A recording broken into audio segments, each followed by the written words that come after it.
नमस्कार किसान भाई, स्वागत है आपका हमारे चैनल रवि कुमार डीएनएस किसान में। मेरे किसान भाई मैं आज आपको जानकारी देने वाला हूं सेम की खेती के बारे में। मेरे किसान भाई बहुत सारा हमारे किसान भाई को नहीं पता होता है कि हमें सेम की खेती किस समय पर करनी चाहिए और किस समय पर नहीं करनी चाहिए मेरे किसान भाई। तो मैं इस वाली वीडियो के माध्यम से आपको बताने वाला हूँ मेरे किसान भाई। आप वीडियो को स्किप बिल्कुल मत करना, वीडियो को आप पूरी फुल वॉच करना मेरे किसान भाई। जिस तरह का ये फूल होता है मेरे किसान भाई, ये कौन सी वाला हमने बीज लगा रखा है मेरे किसान भाई और ये किस समय पर लगता है। और देखिए देसी इसका नाम क्या है, उसको आपको बीज कहाँ से खरीदना है, यानी कि इस टाइम नहीं लगा सकते मेरे किसान भाई।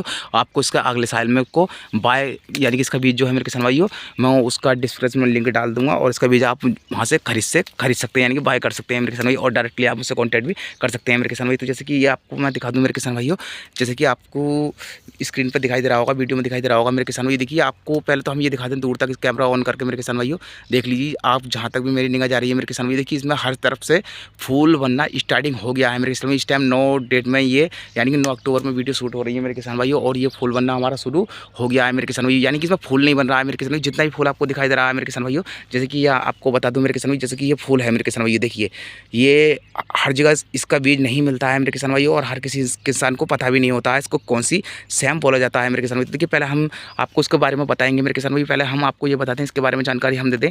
देखिए हमने इसकी सैम की खेती जो की थी मेरे किसान भाइयों, ये हमने किस समय पर यानी कि लगाई थी, यानी कि बीज जो लगाया था मेरे किसान भाई वो हमने किस समय पर लगाया था मेरे किसान भाई। देखिए हम बता दें मेरे किसान भाइयों, इसका बीज सही लगाने का सही समय जो होता है मेरे किसान भाइयों, आप जून से लेकर जुलाई तक बहुत ही आसानी से लगा सकते हैं मेरे किसान भाइयों। और इस डे फिर अक्टूबर में मेरे किसान भाई जैसे जैसे हमारे मौसम में नमी बनती चली जाएगी तो उस टाइम पे ये हमारा ऑटोमेटिकली फूल बनना शुरू हो जाता है और फली बननी भी हमारी स्टार्टिंग हो जाती है मेरे किसान भाई। तो इसी के ऊपर मैंने वीडियो बनाया मेरे किसान भाइयों।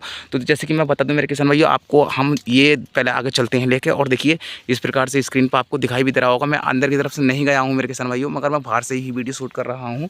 और ये देख लीजिए अच्छी प्रकार से, जहाँ तक भी मेरी कैमरे की तरफ से आपको दिखाई दे रहा होगा कि अच्छी प्रकार से ये सब में फूल बनना शुरू हो गया है मेरे किसान भाइयों। और जैसे कि हम आगे की तरफ बढ़ते हैं मेरे किसान भाइयों, तो देखिए हमारे बहुत सारे किसान भाइयों को ये नहीं पता होता है कि इसमें यानी कीटनाशक दवा जो लगानी चाहिए मेरे किसान भाइयों, वो हमें कौन सी दवा लगानी चाहिए मेरे किसान भाइयों, इसके बारे में मैं आपको बताना चाहता हूँ मेरे किसान भाइयों। तो देखिए पहले मैं आपको फली दिखा देता हूँ मेरे किसान भाइयों।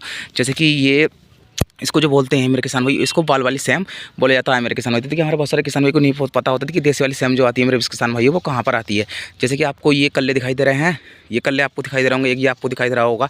तो देसी वाली सैम जो होती है मेरे किसान भाई, यानी कहने का मकसद ये है मेरे किसान भाई, वो पत्तों के अंदर ही आती है और इस प्रकार से जो बालियाँ बनी हुई है मेरे किसान भाई, आपको इस प्रकार का यानी कि उसमें फूल देखने के लिए नहीं मिलता है और नहीं फल देखने के लिए मिलता है मेरे किसान भाई। और सबसे बड़ी खासियत बात इसके अंदर ये होती है मेरे किसान भाइयों कि जैसे कि ये वाली बाली आपको दिखाई दे रही होगी और देखिए इसमें ये जो फूल जो बना हुआ है मेरे किसान भाई, जैसे कि फूल बना हुआ, तो देखिए हर फूल के अंदर आपको 3 से 4 फली बहुत ही आसानी से मिल जाएंगी मेरे किसान भाई। और उस वाली कली में भी दिखा दूंगा मेरे किसान भाई। तो इसकी खासियत ये होती है मेरे किसान भाई, एक तो ये बिल्कुल साफ सुथरी रहती है क्योंकि इसको हवा लगती रहती है मेरे किसान भाई। जैसे कि आपको पता हो कोई सा भी हम फल जब हम खेती किसानी करते हैं तो देखिए जिसको हवा लगेगी मेरे किसान भाई, और वो काला भी रहता है और बढ़िया भी रहता है, चमकदार भी रहता है और उसमें फल भी ज़्यादा बनता है मेरे किसान भाई। तो इसका रीज़न यही होता है मेरे किसान भाई। आप मैं डिस्क्रिप्शन में लिंक डाल दूंगा, आप उसको बाय कर सकते हैं और आप डायरेक्टली मुझसे कॉन्टैक्ट भी कर सकते हैं मेरे किसान भाई। और देखिए जैसे कि बात करें मेरे किसान भाइयों कि हमारे बहुत सारे किसान भाई कहते हैं कि भाई इसमें कौन सी कीटनाशक दवा लगानी चाहिए मेरे किसान भाई। जैसे कि आपको पता होना चाहिए मेरे किसान भाई, हमें इसमें सूढ़ी का कंट्रोल करना बहुत ही ज़रूरी होता है और बहुत सारे हमारे किसान भाई कंट्रोल नहीं कर पाते हैं।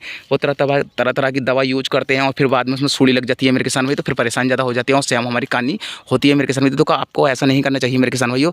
मैं आपको बताता हूँ, जब आपका जब फूल बनना जिस प्रकार से ये फूल दिखाई दे रहा है मेरे किसान भाइयों, अगर इस प्रकार से आपका फूल बनना जब सेब के अंदर शुरू हो जाए मेरे किसान भाइयों, तो हल्के हल्के हफ्ते में आपको हल्की दवा का यानी कोई सी भी आप मार्केट से लाके दुकान से लाके आप इसको एस्प्रो कर सकते हैं मेरे किसान भाई। मैं आपसे ये नहीं कहता, यानी कीटनाशक सूढ़ी का भी आप एस्प्रो कोई से भी लाके कर सकते हैं मेरे किसान भाइयों। और जब आपकी इस प्रकार से फली बननी जब स्टार्टिंग हो जाएगी मेरे किसान भाइयों, तो आपको इसमें क्या करना है, इस बात का जरूर ध्यान रखना है मेरे किसान भाइयों। देखिए जैसे कि ये फली आपको दिखाई दे रही है मेरे किसान भाई, तो देखिए ये बाल वाली फली और देखिए कितना अच्छा व्यू दिखाई दे रहा है। और देखिए इसी प्रकार से मेरे किसान भाइयों अगर आप किसानी करते हैं तो ये आप बाय कर सकते हैं। तो जैसे कि हम बता रहे हैं मेरे किसान भाई, देखिए ये फली हमारी अब तैयार भी हो चुकी है मेरे किसान भाई, यानी कि 5-6 दिन के बाद में ये टूटने वाली हैं। तो देखिए इसमें हमें थाइमोक्सिन का इस्तेमाल करना चाहिए और साफ वगैरह मेरे किसान भाई इसमें हमें लगानी चाहिए। और फर्टिलाइजर के बारे में मेरे किसान भाई, आपको इसमें यूरिया का इस्तेमाल बिल्कुल नहीं करना चाहिए मेरे किसान भाई, भूल के भी आप इसमें यूरिया का इस्तेमाल ना करें। इसमें 12-32 से आप घोल के यानी कि पेड़ों की जड़ पर भी रख सकते हैं और पानी में भी डाल सकते हैं मेरे किसान भाई। तो सिर्फ आपको इस चीज़ का ही इस्तेमाल करना है मेरे किसान भाई। तो मैं आशा करता हूँ कि वीडियो आपको पसंद आई होगी। अगर वीडियो पसंद आई हो मेरे किसान भाई तो इस वीडियो को ज़्यादा शेयर करें, ज़्यादा लाइक करें और नए चैनल को सब्सक्राइब जरूर करें मेरे किसान भाई। तो मिलते हैं अगले नेक्स्ट वीडियो में।